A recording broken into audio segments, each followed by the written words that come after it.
Invincible Season 1 is perfect, which is something I don't really say about that many shows. The show has a ton of memes in it, which some you've probably seen if you've been on the internet over the past couple months, and in my opinion, Omni-Man is probably one of the best characters in all of fiction. On the surface, Invincible is just a typical superhero show, where the teenager gets superpowers, wants to become a hero, and has to live up to his father. Sounds basic, right? Well, that's what I thought when I watched the show, and the first episode starts exactly how you think it would. Our main character Moke Grayson goes to school after seeing his dad save the world, and then goes to work when he launches a trash bag into space. Realizing he now has superpowers like his father, his dad Nolan Grayson, aka Omni-Man, teaches him about how to use his powers and gets him a super suit. Over the series, it seems more and more basic as we see Moke now goes by.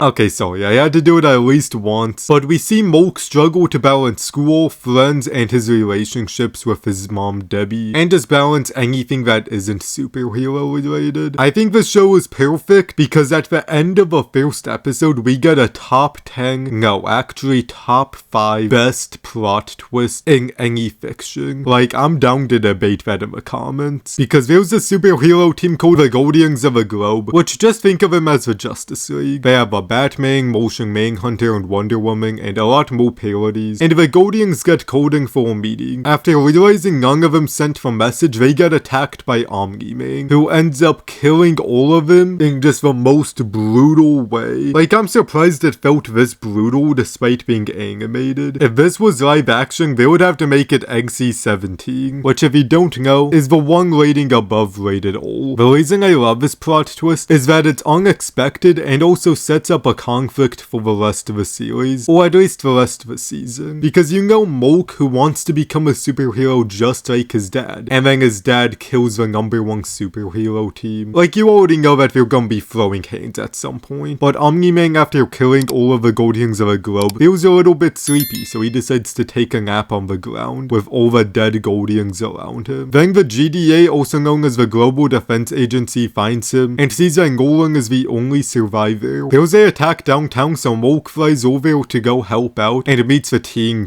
Try saying that one like a bunch of times, like very good tongue twister. Which I guess this would be this universe's Teen Titans. It has Robot, which you can guess is probably a robot. They have Duplicate, which, you know, what did you guess? She can duplicate herself. And then we have Lexplode, which guess what his powers are? Literally, I'll give you 3 seconds. 3, 2, 1. Yup, that's right. He can make things explode. And finally, there's Adam Eve, who can manipulate molecules and do whatever she fucking wants. If she was a supervillain, the whole world would be cooked, but thankfully she's not. They fight an alien race known as the Flaxings, but the Flaxings decide to retreat since they start to get old and die. The next day, Moke recognizes Adam Eve as one of his classmates, and they become friends. The Flaxings eventually return, but this time Omni-Man's out of the hospital, so he decides to take them all out. And then he also says this line, "Earth isn't yours to conquer." Which I think this is great foreshadowing. If you know, you know. Omni-Man continues to train Moke, and we also get a funeral for the Guardians of the Globe, which Omni-Man speaks at, which the balls to speak at the funeral of the people you murdered is wild. Like, that would be if a serial killer who killed 12 people decided to speak at all of their funerals. Like, just the balls to do that is fucking wild. The GDA hires a demon from hell named Damien Darkblood to solve the Guardians' murder. Cecil, the head of the GDA, is in search of a new Guardians of the Globe, so he recruits Robot to go recruit a new team, which ends up being everyone in Team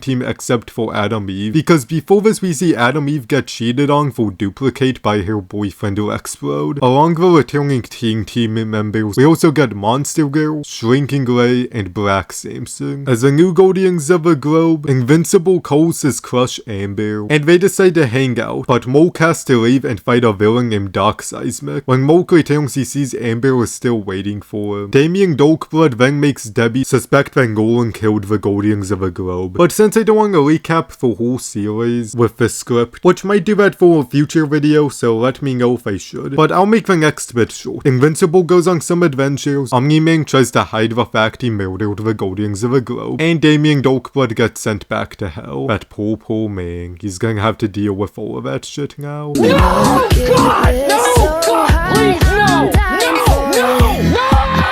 Eventually, in episode 7, Debbie finds out that it was Nolan and confronts him, and he just says he'll explain later and leaves. The GDA takes Debbie for her own safety, and Debbie finds out that Cecil, the head of the GDA, knew the whole time and just wanted to know why. When Omni-Man returns home, he sees the GDA spying on him and kills them all. The GDA then tries to take him out in pretty much every single way they can, including a kaiju that Omni-Man fought earlier that year but on steroids. While Molk is flying, he sees a pissed kaiju fighting Omni-Man, so Molk decides to go help his dad take out the kaiju. Meanwhile, with some good old convenient timing, the Molar twins find a way to revive the Immortal, who was pissed at Omni-Man for killing him, and the Guardians of the Globe. So Omni-Man and Immortal fight, when Omni-Man ends up killing him again, but this time there was news helicopters down, so the whole world just saw Omni-Man kill the Immortal. Now with everything out in the open, Omni-Man decides to tell Invincible the truth about everything, and Omni-Man tells Molk that he wasn't sent to Earth to protect it, he was sent there to conquer it. Man, that foreshadowing goes crazy. Omni-Man decides to try convincing Molk to join him, but Molk refuses, and after Nolan calls Debbie a pet, I do love your mother, but she's more like a pet to me. Molk gets mad and decides to get ready to fight his father, which this is the moment we've been waiting for all season, and the build up for it was really good, and now we get to see the fight, because the stakes for this are massive, because if Molk wins, he saves the planet from his dad, but he also loses his father, and if Omni-Man wins, Omni-Man will probably end up killing him, and then also take over the planet. Omni-Man beats the shit out of Invincible, and every life Invincible tries to save Omni-Man just ends, to try showing him that it's pointless to even save people, and Invincible gets the shit beaten out of him. Like, so much for being called Invincible, like this whole season we've seen him get his ass beat over.